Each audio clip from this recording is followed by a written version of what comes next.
ng paglilitis ay naging mabilis at hindi rin inaasahan na matapos ang 2 araw ng impeachment trial ay muli na namang matitigil ang paglilitis sa Senado. Iba't ibang personalidad pinasapila sa May 26 ng impeachment trial. At lahat na ito may kinalaman sa issue ng Human $10 million account ng punong maestrado. Pasabog naman ng depensa, ang Chief Justice mismo haharap sa paglilitis. Kaya naman ngayong araw, tutukan na natin ito. Tara na at panoorin buong buo. Ito po ang Paglilitis, Katarungan para sa Bayan.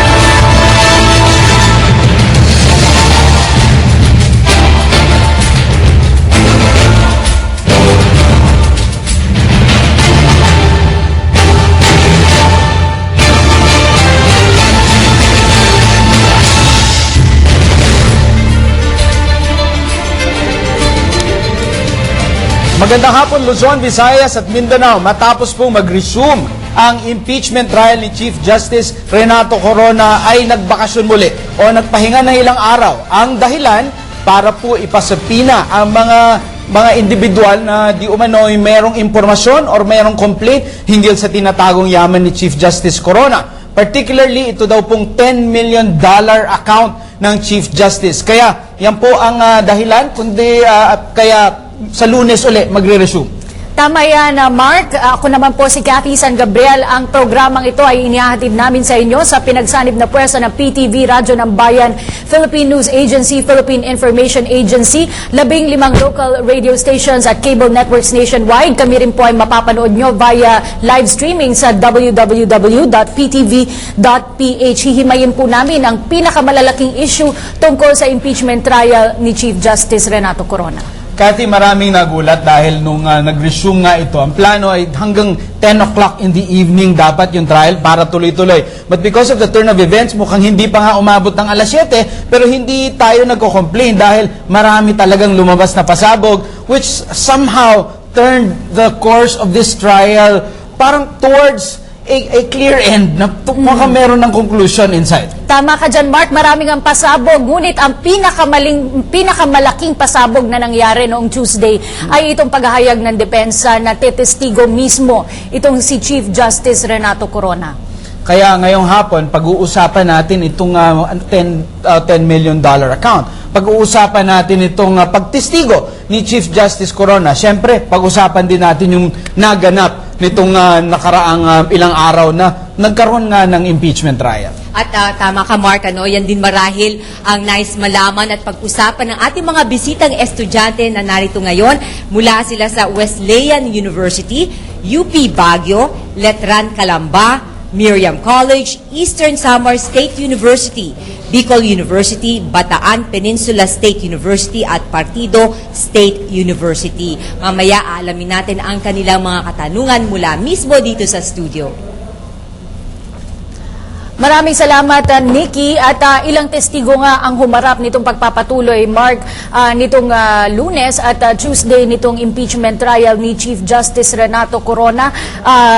Kasama sa mga ipinapatawag ng depensa itong si Ombudsman Conchita Carpio Morales at sa bandang huli ng Day 36 ng impeachment sinabi nga ng abogado ng depensa na si Attorney Roy na willing na tumistigo itong si Chief Justice Corona at sagutin mismo itong aligasyon na ito ng dollar account sa kanya. Kaya panoorin po natin ang mga pangyayari noong Day 36 ng impeachment trial mula sa ulat ng aming kasamang si Veronica Baluyot Jimenez.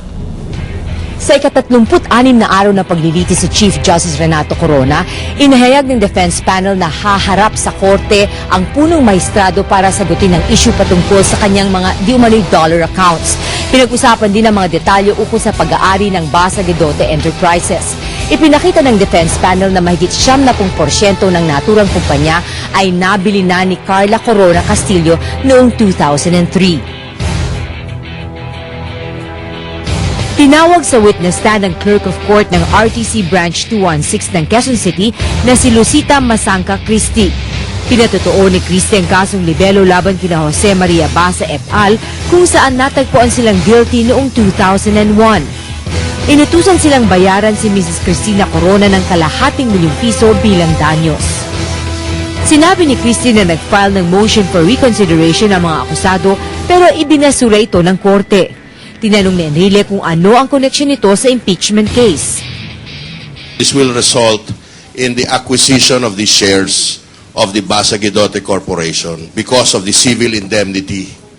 There is a levy on execution, but before that, I have to establish the finality of the judgment, Your Honor. Afterwards, we will show you that the shares of the corporation have been acquired by an individual. Acquired by Mrs. Corona. No, Your Honor, by someone else. And that has a direct bearing on the... All right, proceed. Thank you, Your Honor. Sa kanyang cross-examination, pinatotohanan ni Christie ang ipinisintang dokumento na nagkaroon ng motion to withdraw ang law firm ng mga akusado na Fortune Narvasa at Salazar Law Office. Sa isang sulat, ipinaalam ni Ana Basa sa hukom na namatay na si Jose Maria Basa noong August 29, 2002. Ipinuto naman ng prosekusyon na ginawa ang writ of execution isang buwan matapos ang pagkamatay ni Basa. Kung ang notice of death ay ibinigay na sa korte, paano po nangyari na nagkaroon pa ng writ of execution? Di po ba dapat, under the rules of court, ang dapat na po mangyari, ang private prosecution, for example, dapat na mag-submit ng separate action para sa civil indemnity na ₱500,000. Nangyari po ba yon sa kasong ito? Nagkaroon ba ng filing ng separate case dahil sa pagkamatay ni Jose Maria Basa? Wala po. Lumabas din na 90.87% ng shares ng Basa Guidote Enterprises ay binili ni Carla Corona Castillo sa isang public auction. Tumestigo din si Sheriff Joseph Bisnar ng Quezon City RTC patungkol sa pagbenta ng shares of stocks ng kumpanyang Basa Guidote. Nabili ni Carla Castillo ang 4,839 shares sa ₱28,000 lamang. Sa cross-examination, tinangkang ipakita ng prosekusyon na nagkaroon ng pagmamaniobra sa pagbebenta ng shares. Inamin ng sheriff na ginawa ang auction ng hindi nagsasagawa ng notice. Kinwestiyon din ng prosecution kung bakit ginawa lamang ng sheriff ang kanyang report ukol sa auction noong March 16, 2012 o 9 na taon matapos maganap ang auction. Sinabi naman ni Cuevas na wala namang batas na nagsasabing kailangang ilagay sa kanyang report ng sheriff ang lahat ng kanyang aksyon patungkol sa pagbebenta. Ayon kay Bisnar, hindi niya ipinatupad yung writ of execution dahil wala naman ng akusado. I-deliver din ang notice of garnishment kay Mrs. Cristina Corona dahil ito daw ang pagkakaalam niyang Assistant Corporate Secretary ng kumpanya. Sinabi pa ni Bisnar na hindi niya alam na Associate Justice of the Supreme Court na si Renato Corona noong mga panahong yon. Lumabas din na magpahanggang ngayon na hindi pa nare-resolba ang claim ng mga tagapagmana ng kumpanya. Ipinunto ng depensa ng ₱11 million ay inutang ni CJ Corona mula sa kumpanya noong September 2003 bago nabili ni Carla Castillo ang mga shares nito. Hiniling naman ng depensa na kung nais isama ang issue ng $10 million ay mag-issue ng subpoena ang korte para kay Ombudsman Conchita Carpio Morales at yung mga nagsampa ng reklamo ukol sa umano'y dollar accounts ng Chief Justice. Pumayag ang korte na ipasubpoena ang mga ito kasama ang kongresistang si Walden Bello. Sinabi ni Roy na ipapatestigo si Corona matapos humarap sa witness stand ang mga ipinapasubpoena. Natuwa naman si Enrile dito. Kasama naman sa pagpapasubpoena nila ay ang pagpapadala ng kopya ng mga dokumento na isinumiti ni Harvey Ken ng Kaya Natin Movement sa opisina ni Enrile patungkol sa mga foreign deposit accounts ng Chief Justice. Iniutos ni Presiding Officer Enrile ang 48-hour continuance o ang 2 araw na suspensyon ng paglilitis para mabigyan ng pagkakataon ng depensa na makapaghanda. Lunes na ang pagsisimula muli ng paglilitis. Mula sa Senado, ako po si Veronica Baluyot Jimenez. Maraming salamat kasamang Nikki at sa hapong ito, Cathy, makakasama natin ang ilan sa mga eksperto sa iba't ibang field para bigyan tayo ng kanilang opinion. Marahil napanood na po ninyo sila dito sa show na ito, pero because there's a new development, we'll take their opinion on this itong turn of events. Unahin natin dito sa kanan.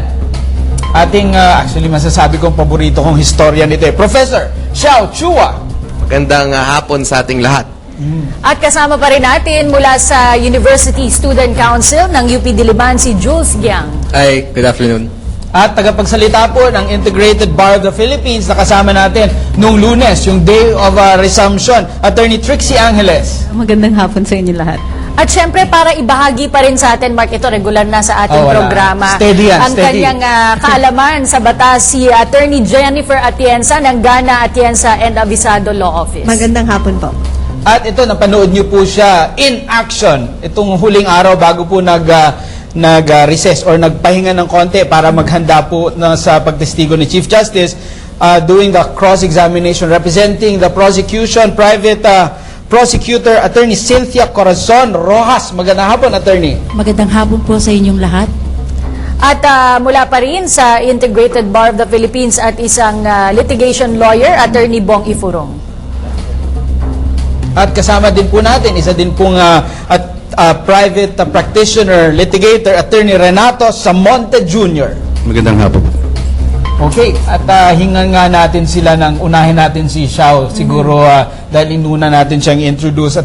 Attorney Xiao. Professor Xiao, mukhang merong basabog yung depensa na magtitistigo na si Chief Justice Corona. Masaya ka ba at na-excite ka ba sa possibility nito? Masaya ako sapagkat tulad ng lagi kong sinasabi dito, dahil yan naman ang laging sinasabi ni Chief Justice sa kanyang media appearances, sinasabi ko na bagamat meron akong bias, aminin na natin, may bias ako against the Chief Justice dahil alam kong mahihirapan na siyang mamuno bilang Chief Justice after all of this. Pero lagi kong sinasabi, kung meron akong pinaniniwalaan, ito yung sinasabi niya. Sa palagay ko, taong kausap si Chief Justice at alam kong dapat siyang humarap at alam kong haharap siya. So, ito na yon. Ang naalala ko lang, tandaan natin na yung mga famous trials, mahalaga yung pagharap ng mga testigo.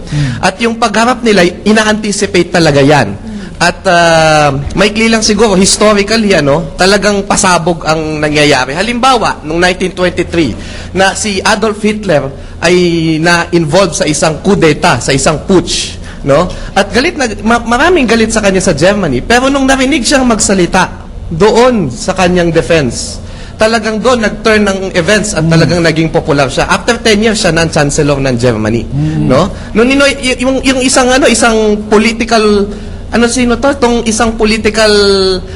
isang politiko na traditional politician nung 1970s, nakulong under military commission. Siya ay nagsalita, inantabayanan ng kanyang pagsasalita, At doon niya sinabi, kinote pa niya ang isang Spanish na revolutionary, si Dolores Ibarruri.